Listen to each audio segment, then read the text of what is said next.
Good morning, students. I hope you all are safe and healthy. So, students, as you know, we have already discussed my turn 1, 2, 3. So, today we are going to discuss my turn 4. Okay. So, what they are saying in my turn 4, complete the diagram showing the cycle of the seasons. कि आपने एक diagram बनाना है जिसमें different seasons का cycle show हो रहा हो in each of the 4 positions of the अर्थ, कि आपने अर्थ की 4 पोजीशंस रिप्रेजेंट करनी है, ठीक है, और उसमें आपने डिफरेंट सीजन्स का साइकिल शो करना है. Clear? So students, as you all know, in our course book while reading the chapter we have discussed in detail how the formation of seasons occur, है ना. हमने डिटेल में discuss किया था cycle of seasons, right. So आप उस diagram की यहाँ पर हेल्प ले सकते हो. Okay dear. Next first part में वो क्या कह रहे हैं, draw the tilted axis of the earth. So बच्चे बुक में आपको ये अर्थ गिवन है, ड्रॉ की हुई है. आपने इसके अंदर ऐसे टिल्टेड एक्सिस ड्रॉ कर देनी है चारों के चारों पार्ट्स में. सो इस तरीके से हमने टिल्टेड एक्सिस ऑफ द अर्थ को ड्रॉ कर दिया. क्लियर? नेक्स्ट सेकंड पार्ट में वो क्या कह रहे हैं, mark north pole and south पोल.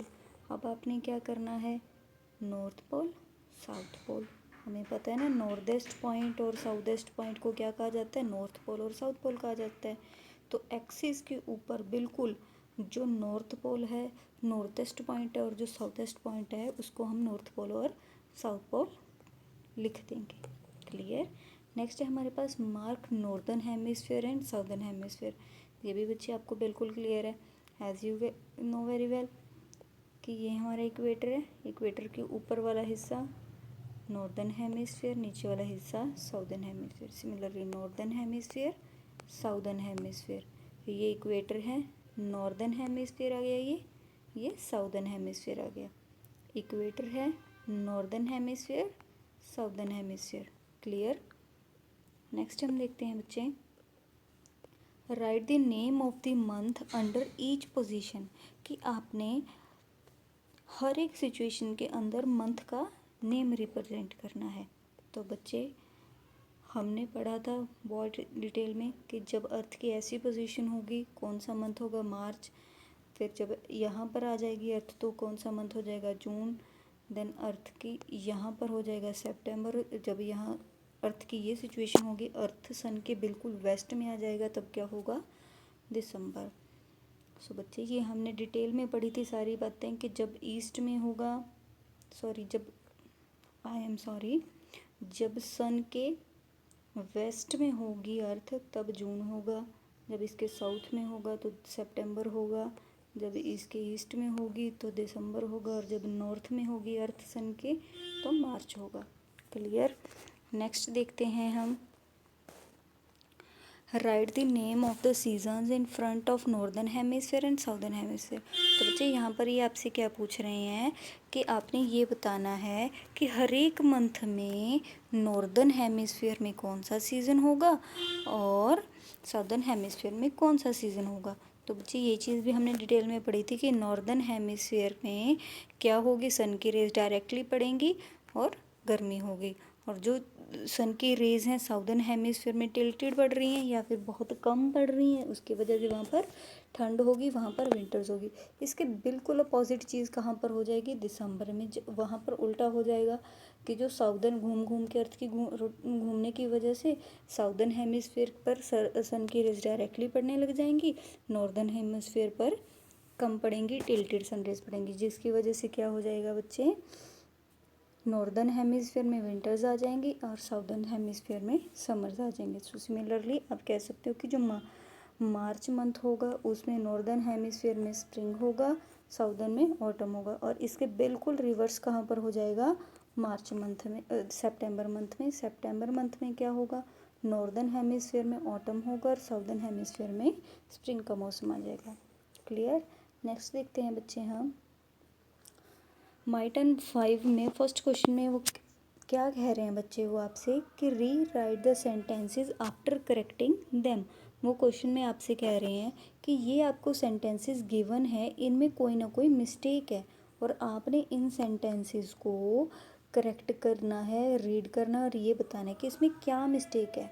ठीक है, तो हम इसको पढ़ते हैं फर्स्ट वाले को। ए पार्ट में क्या कह रहे हैं बच्चे, ये the imaginary line drawn through the centre of the earth joining north pole to south pole is the equator. तो वो क्वेश्चन में कह रहे हैं कि नॉर्थ पोल और साउथ पोल को ज्वाइन करने वाली जो लाइन होती है उसको इक्वेटर कहते हैं।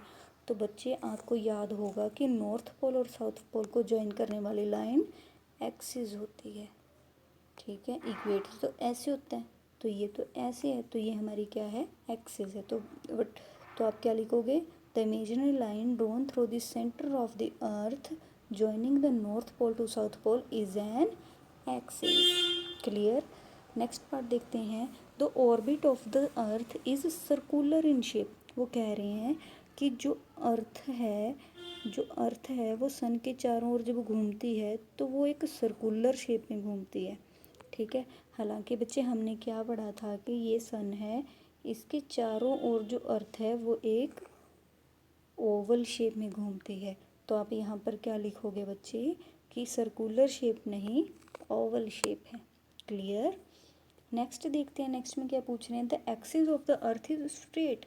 कि जो अर्थ की एक्सिस है वो बिल्कुल सीधी है, लेकिन बच्चे हमने क्या पढ़ा कि अर्थ की जो एक्सिस है वो क्या है, टिल्टेड है, वो टेढ़ी। और कितनी टेढ़ी है, 23.5 डिग्री। तो हम यहाँ पर क्या कहेंगे कि ये स्ट्रेट नहीं है, ये क्या है, is tilted. Clear. Next question में वो क्या पूछ रहे हैं, the year which has 365 days is called the leap year. तो क्वेश्चन में बच्चे वो आपसे पूछ रहे हैं कि वो साल जिसमें 365 डेज होते हैं, ठीक है, उसको लीप ईयर कहते हैं। तो बच्चे हमें पता है कि जो लीप ईयर है उसमें 365 डेज नहीं, उसमें 366 डेज होते हैं। क्लियर।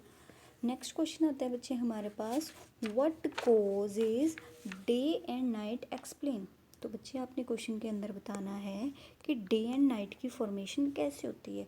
तो बच्चे हमने पढ़ा था कि अर्थ की 2 टाइप की मूवमेंट्स हैं, एक है अलोंग द एक्सिस और एक है अराउंड द सन। तो जो अलोंग द एक्सिस है उसको हम रोटेशन कहते हैं और जो अराउंड द सन है उसको हम रिवोल्यूशन कहते हैं।